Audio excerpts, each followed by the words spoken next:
नमस्ते मेरे प्यारे साथियों। आज मैं आप लोगों के लिए biopharmaceutics and pharmacokinetics BP 6040 six semester का है, थर्ड ईयर सिक्स सेमेस्टर का। ये बायोफार्मास्यूटिक्स एंड फार्माकोकाइनेटिक्स ये आपका थ्योरी पेपर है, जो AKTU का पेपर है। AKTU में जो पूछा गया था क्वेश्चन वो क्वेश्चन पेपर है। तो अब देख लीजिए, 75 मार्क्स का एग्ज़ाम होता है, 75 मार्क्स का, और 3 सेक्शन में होता है।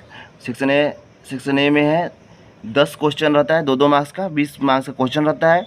अब ये देख लीजिए, ए नंबर क्वेश्चन में है classified different types of pharmacokinetic model.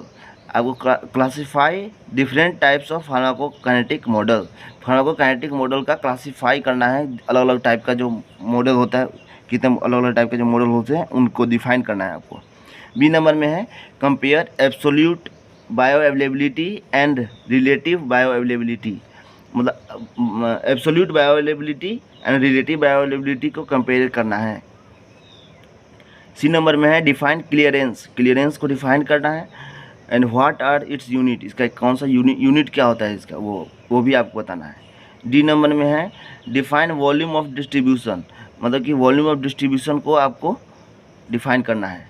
E number में है what are the advantage of IV fusion injection, मतलब कि IV के थ्रू जो इन्फ्यूजन इंजेक्शन जो देते हैं उसका क्या एडवांटेज है वो बताना है। Enumerate the factor affecting drug absorption, अब फैक्टर अफेक्टिंग ड्रग एब्जॉर्प्शन के बारे में आपको बताना है।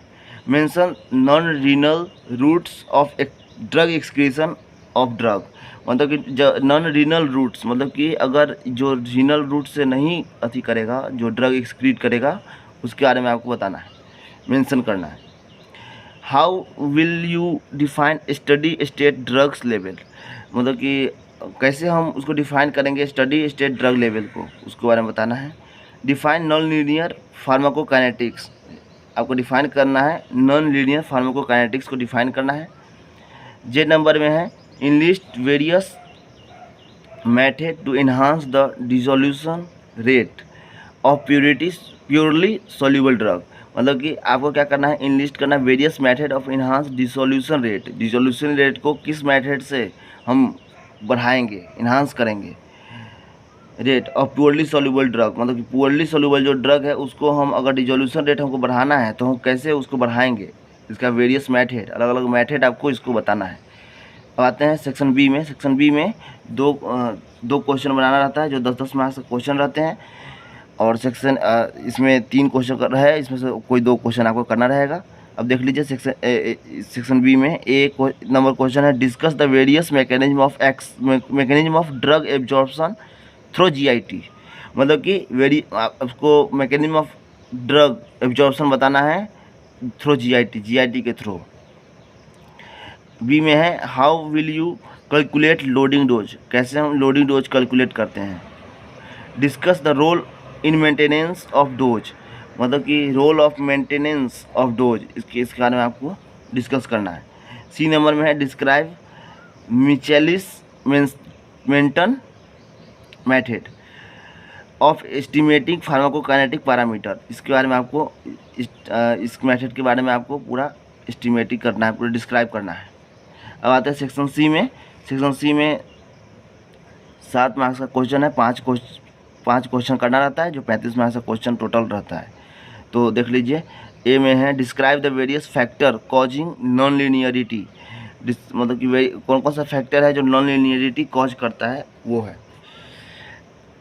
बी में है write a detail notes on Wagner Nelson method for the calculation of absorption rate constant for extravascular administration, इसके बारे में Wagner Nelson method for the calculation of absorption rate, इसके बारे में आपको बताना है।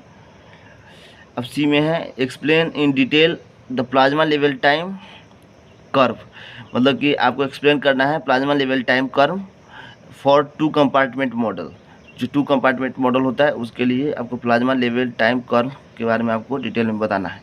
डी नंबर में है what do you mean by drug metabolism, drug metabolism का क्या मतलब मीनिंग होता है। Explain factor affecting renal excretion of drug, जब कोई क्या कौन कौन सा फैक्टर इफेक्ट करता है रीनल एक्सक्रीशन ऑफ ड्रग, मतलब कि लीवर के थ्रू जो ड्रग एक्सक्रीट होता है उसमें कौन कौन सा फैक्टर इफेक्ट करता है उसका हमें बताना है। ई नंबर में है enumerate the objectives of bioavailability, आपको ऑब्जेक्टिव्स ऑफ बायोअवेलेबिलिटी के बारे में आपको बताना है। Discuss the direct method for its assessment, मतलब डायरेक्ट मेथड के लिए, जो डायरेक्ट मेथड होता है उसके लिए कौन कौन सा असेसमेंट आपको बताना है। एफ नंबर में है give the kinetics of protein binding along with the clinical significant, protein kinetics of protein binding, इसके बारे में आपको बताना है और क्लिनिकल सिग्निफिकेंस भी आपको इसमें देना है। जी नंबर में है व्हाट इज AUC, AUC क्या होता है उसके बारे में आपको बताना है। Describe the trapezoidal method for its calculation, trapezoidal method बताना है आपको इसके कैलकुलेशन के लिए। ये जो क्वेश्चन था आपका AKTU का पूछा गया क्वेश्चन था, biopharmaceutics and pharmacokinetics 6 semester 3rd year, इसके लिए क्वेश्चन था। और ये बहुत ही इंपॉर्टेंट क्वेश्चन है, ये भी आप देख लीजिएगा, ये AKTU का आया क्वेश्चन है। जो AKTU का आया क्वेश्चन होता है और वो बहुत ही इंपॉर्टेंट होता है, वो आपको देख ही लीजिएगा एग्ज़ाम में, एग्ज़ाम से पहले। इसीलिए इतने ध्यान से देखने के लिए हृदय के गहराइयों से प्रेम पूर्वक धन्यवाद।